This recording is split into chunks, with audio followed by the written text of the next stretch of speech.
Today, we're going to be previewing the Miami Dolphins for the 2025 season. Before we get into the video, make sure to leave a like if you enjoy and subscribe to the channel if you are new so you don't miss more content. But let's get into the video. So first, looking at the major additions and losses for the Dolphins in this offseason. First, looking at the additions, they bring in guard James Daniels, receiver Nick Westbrook-Akine, and two safeties, Afeatu Melifonwu and Ashton Davis. And then two of their bigger draft picks that probably will see a lot of playing time are Jonas Savaiinaea, I think is how you pronounce it, guard from Arizona, guard/tackle, and then Kenneth Grant, D lineman from Michigan. And then some of the losses that they had that were notable players that played a lot of reps for them and played well for them. You got Raheem Mostert, Teron Armstead, Kendall Lamb, Robert Jones, Emmanuel Ogbah, Calais Campbell, Anthony Walker, Kendall Fuller, Javon Holland, and Jordan Poyer. So first, looking at James Daniels, he's like the only long-term 3+ year contract that the Dolphins signed that they're starting, if not at all. I don't think they had a ton of money to begin with. James Daniels, according to PFF, he was the second best run blocking guard in the league last year. He didn't play a ton, more limited play, but regardless, with the Steelers, he was a very good run blocker, and he's also been very good in prior years when he's actually played a lot of time. So I think that's a very good pickup for them with an O-line that, last year their O-line was about 17th in sacks last year, but I think Robert Jones, he didn't really have a great year last year with Miami, so I think James Daniels is a clear upgrade over a guy like Robert Jones. Then they draft Jonas Savaiinaea from Arizona. Now he was a tackle at Arizona in college, but he's more built for guard when it comes to like NFL due to his I think his arm size or something. But even though he's probably going to be a guard here for the Dolphins, I bet if a tackle gets injured, they could throw him at tackle because he has experience, even if he's not necessarily built for the position. I think he could give you quality reps potentially at tackle as well.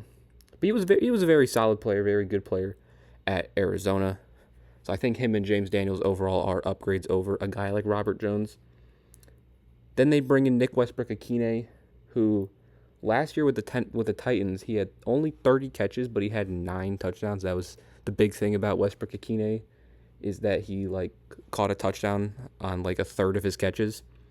And they got him for a 2-year, $6 million deal, which I thought was one of the best value contracts in the entire offseason, considering outside of Tyreek and Waddle, they don't have a lot at the receiver position.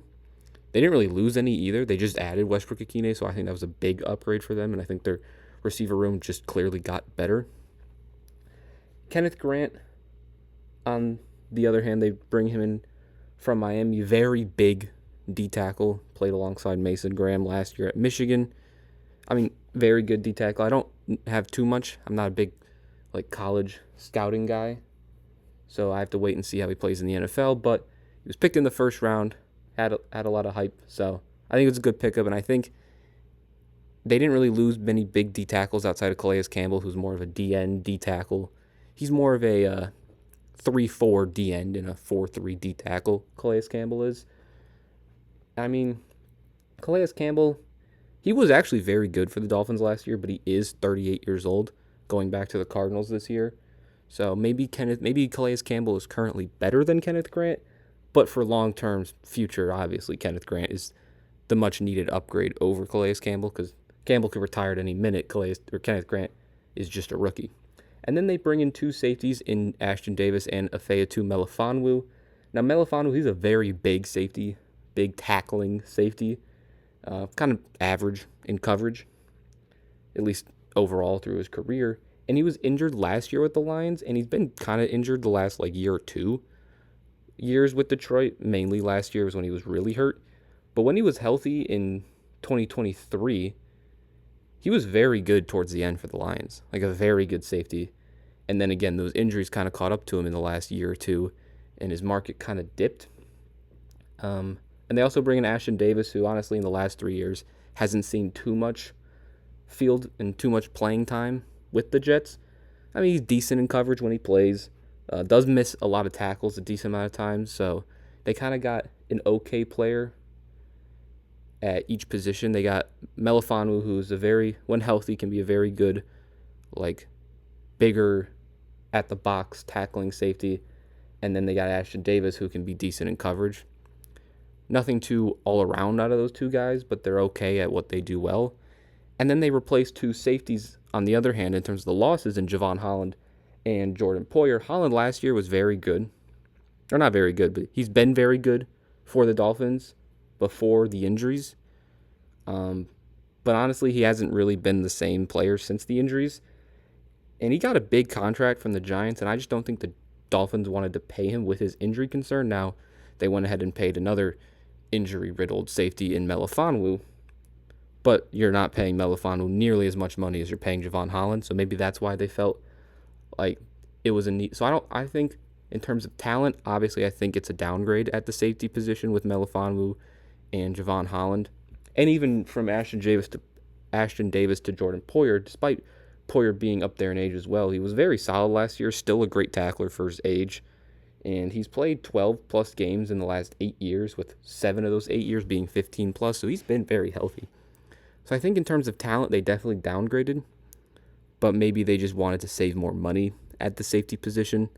I think that's probably what they were going for, because Holland is making a lot of money. Jordan Poyer's older. They get two younger players that are cheaper that also have the same question marks maybe as the other two, at least health-wise. And I guess not so much Poyer, but they just probably wanted the cheaper option. So I think talent-wise they downgraded at safety, but they're cheaper options. Some of the other losses, they lose Raheem Mostert, who's been there for a while, but with Achane being the number one running back now officially, he didn't really get too many opportunities last year with Miami, and also didn't really have a fantastic year with the opportunities he had. And he's also 30-plus regardless, so I think they didn't really add any running backs, but I think it was time to move on from Raheem Mostert just based off last year. Then the two other tackles that they lost that we didn't get into, Teron Armstead and Robert Lamb. I mean, Armstead, in 15 games, he was pretty decent with the Dolphins. 2 prior years, with less games played, he made the Pro Bowl with Miami, but he just hasn't been 100% healthy. And again, he's probably not worth 100% of the contract that they might have had to pay him. But he retired anyway, I'm pretty sure. So they lose Teron Armstead, and then they lose Kendall Lamb, who was honestly pretty good last year in a limited amount of reps. He only played about 50% of the team's snaps, but in those snaps, he was actually pretty good, I thought. So I definitely think they downgraded from their O-line, which was about average last year. I think in the guard position, they definitely upgraded, but I'm not sure outside of that. And then they lose edge rusher Emmanuel Ogbah. He's been a solid veteran. He was a solid veteran-type player last year, 30-plus years old. Not the biggest loss. And same with Anthony Walker, who he was honestly just okay, if not below average last year for the Dolphins. And then Kendall Fuller, he was just decent. He only played 11 games, and he's also up there in age. So they had a lot of older players. I think the only free agent they lost that was younger than 29 years old was Javon Holland. At least that played a lot of snaps for them. So I think overall, they're trying to go a little younger with this offseason, bringing in Savanea, Kenneth Grant, Melifonwu, all that type of stuff. So talent may have gotten slightly worse, but I think they got cheaper and younger, which is maybe what they were going for in the first place. And if that's what they're going for, I guess they did succeed in doing that. Now looking at their offense, last year they had a pretty decent passing attack despite Tua's injuries, and they had a slightly below average running attack. Devon Achane was also hurt, and again, their O-line may be more suited for pass blocking, so maybe that's why their run game wasn't as good. Looking at their O-line again, it's not the best O-line, at least going into the year. I mean, Patrick Paul, their starting left tackle, he has great size, but that results in him sort of lacking that agility. And he wasn't necessarily that good in his limited reps last year as a rookie, so we'll see if he can bounce back in year 2. He was a second-round pick last year, so. And then James Daniels, we mentioned him. He's been very good on Pittsburgh, so I like that pickup, especially in the run-blocking department, so hopefully he can help out Achane. Aaron Brewer, their center, they brought him in from Tennessee, and he was pretty good last year. He played every snap, which I think is very impressive for a lineman playing 100% of the snaps. So I like him there at center. Sabanea, obviously, you liked what he showed at college, but he's transitioning to a guard now, and he's a rookie. You never know how he's going to play in his first year. And then Austin Jackson, he was pretty bad when he was at guard, but bringing in Daniels and Sabanea, you can shift him. You can keep him at tackle, which is where he's been pretty decent at. So, honestly, with the additions of Sabanea, James Daniels, and hopefully you get a good year 2 out of Patrick Paul, it can be an okay O-line. Nothing. I don't think it's anything special. You're relying on a second-round pick from last year, a second-round pick from this year in your starting O-line, your projected starting O-line. So I think it'll be a wishy-washy type of O-line, but if they can give Tua some time, I think you can be fine, because last year when Tua had an okay O-line, it wasn't the best year for Tua. Now he was injured. We'll obviously give him that. But if Tua can be healthy, I still believe he can still be one of the better quarterbacks in the league. Maybe not like top 10 or anything, but maybe like top 15, top 16, whatever. Above average quarterback, I think Tua still can be. So I just hope Tua stays healthy, because when healthy, this offense can be very good with guys like Tyreek and Jalen Waddle.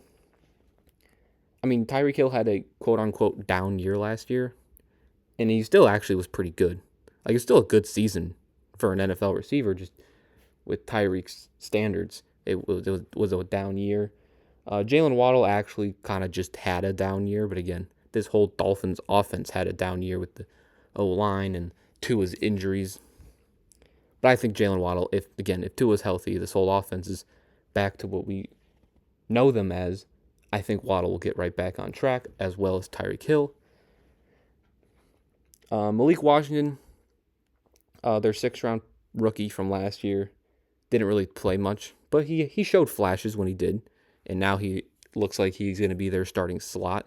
So hopefully that can open up a lot more opportunities for Malik Washington, and hopefully he can continue to take advantage of those opportunities. Eric Ezukanama, probably mispronouncing that. I don't think he got too many reps last year. I think I've seen that Dolphins fans were high on him, and he hasn't really lived up to the hype that they may have had of him. And then, of course, Nick Westbrook-Ikhine, we talked about him. One of the better deals in free agency, in my opinion, was great for the Titans. So I think him being that third outside receiver is good for them. And then at the running back position, I mean, Devon Achane, he's very good. I really like Devon Achane. Hopefully a whole healthy season of Devon Achane, we can continue. And with a better run blocking O-line, bringing guys like James Daniels, I think Achane can have a good year. And then Jalen Wright now has that number 2 spot as Mostert leaves. Jalen Wright can now be that number 2 running back. And I'm excited about that, because I really like Jalen Wright coming out of, I believe, Tennessee is where he came out of. And I really like Jalen Wright, so yeah. I'm excited for him to be the true number 2. Jonnu Smith, we know Jonnu Smith, he's one of the better tight ends in the league. He is a free agent this year, so they will have to pay Jonnu. But, again, there's not much to talk about with Jonnu Smith. He had a fantastic year last year with the Dolphins, and I expect it to continue again. They also bring Pharaoh Brown, an okay guy, as the backup tight end. And also Alec Ingold, one of the only fullbacks left in the NFL. It feels like he's been very good for them in this new offense. But overall, I think this offense solely relies on Tua and I guess the O-line a bit. Because not only Tua's health is a big factor of this offense, but also his consistency as well. If he can consistently be on the field and play well, this offense, I think, can go back to what we've seen them be like the last year, 2-3 years, whatever it was, since Tyreek Hill came here. But again, it's really about Tua and that O-line. And I'm just not 100% sure about the O-line. Before we get into the defense and special teams, if you're enjoying the video, make sure to leave a like and subscribe so you don't miss more of these team previews as we get ready for the NFL season. Moving on to the defense. Last year, they actually had a very good defense, I felt. They were 10th in points allowed. They had a very solid pass defense and a pretty good run defense as well. So, they did actually lose a lot. Agba, Campbell, Walker, Fuller, their 2 safeties. So we'll see how their new look defense will play. Their D-line, obviously we talked about Kenneth Grant, the rookie from Michigan. You also got at nose tackle, you got Benito Jones. Benito Jones, honestly, has just been okay so far in his career. Nothing special out of Benito Jones, but I think he hasn't really been like a starting nose tackle yet, so maybe we'll see more out of him this year. Zach Seiler, he was actually very good last year. I liked what I saw out of Zach Seiler. And then Jalen Phillips. I hate Jalen Phillips has been so good the last few years with Miami, and then he got that Achilles injury. And I'm just hoping that he can recover from it because Jalen Phillips is so good, and they really need a guy like Jalen Phillips to be healthy for this defense to not only continue to do what they did last year, but get better. Bradley Chubb, he's the opposite edge rushing linebacker to Jalen Phillips. He didn't play at all last year with his ACL injury. I'm pretty sure it's an ACL. But when he was in Miami before that injury, he was very good for them. So if Chubb and Phillips can remain healthy, that's a very good pass rushing duo alongside Zach Seiler, Benito Jones, and Kenneth Grant. Chop Robinson, their rookie first round pick last year, he was actually very good in his rookie year. He showed a lot. I think PFF really loved him. So I'm excited about him, Jalen Phillips, and Chubb as that sort of trio. Because if Phillips and Chubb aren't the healthiest, you got your first round pick last year and Chop Robinson to plug in there. And then I think guys like Quentin Bell or Matt Dickerson or Matthew Butler aren't really going to see a lot from them. I'm not too familiar with them as well. Also, Jalen Phillips is a free agent. So that's kind of big for them because he had such a good stretch of years before his injury. So if he can recover from his injury, they'll probably just pay him and it'll all be fine. But if he shows a little bit of, regression maybe from that injury, which I obviously hope doesn't happen, but if that does happen, it'll be an interesting decision in the offseason of whether they bring what they pay Jalen Phillips and if they pay him. Looking at the linebackers, the main guys are Jordan Brooks, Tyrell Dodson. Brooks was very good last year for Miami. Tyrell Dodson, he was okay. He got traded from Seattle to Miami. Both their linebackers came from Seattle at one point. But they traded for Dodson, I think, at the deadline or around that, whatever, last season. And when he got to Miami, he was okay. Not as good as Jordan Brooks, but just okay. And then you bring in Willie Gay and KJ Britt, who are just kind of okay as well. So outside of Jordan Brooks, you have a 3-man linebacking room that's just whatever. But I really like Jordan Brooks. And then looking at the secondary, Storm Duck, now despite having an amazing name, he was not that good last year. But he's only 24, so there's still a lot of room to grow for Storm Duck. Obviously, Jalen Ramsey's the big question mark in the offseason. As I'm recording this, he has not been traded. As you can see, he's still on the team. But we don't expect him to be on the team, and that is going to take a huge hit to this Dolphins secondary, especially without Jair on the market anymore, as he's with the Ravens. Because if Storm Duck doesn't improve, you honestly just have Cater Cahoe, who was a solid nickel last year, but he's not really a boundary guy. You need him at nickel, where he is at his best. Elijah Campbell, he was just okay. Artie Burns, ever since he's left Pittsburgh, he's just been mediocre, average. So, and Elijah Campbell is a free safety. So when they trade Jalen Ramsey, they're going to have to rely on Cam Smith and Jason Marshall, their 5th-round pick, to fill in the spot next to Storm Duck and Cater Cahoe. And again, Storm Duck didn't have the best year last year. So once Jalen Ramsey gets traded, because I think he's going to, he could stay for all we know. But once he gets traded, it's not going to be a great secondary there in Miami. And then the safeties we already talked about, Melifonwu, Ashton Davis, not the best secondary themselves. Melifonwu hasn't been the same since his injury, but if he can get back to what he was before that, he'll obviously be a great, strong safety. And Ashton Davis is just an okay coverage guy. Just a nice plug-and-play safety. Same with Elijah Campbell. So, honestly, it was a very good defense last year. But with this secondary just scares me too much, I feel like. I kind of like Cam Smith, so I think he can maybe fill in for Jalen Ramsey. Not not play like Jalen Ramsey, obviously, but maybe not be a liability out there in coverage. I'm not sure, though, but this secondary just scares me too much about this defense, and I just don't know how they're going to play because of that. Quickly looking at the special teams, they bring in Ryan Stonehouse, who I don't actually know if he's one of the better punters. I just know of Ryan Stonehouse from Tennessee. So they bring him in Washington as their main returner. Malik Washington, not Taj Washington. They have two Washingtons, but Malik Washington didn't get too many special teams reps last year, so we'll see what he can do in his year as the top returner.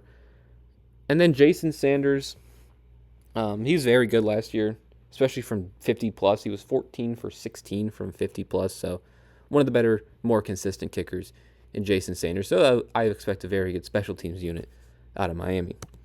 Now, the schedule. So going into the year, they have the 21st hardest schedule according to opponent win percentage, and their over/under is set at 8.5 wins.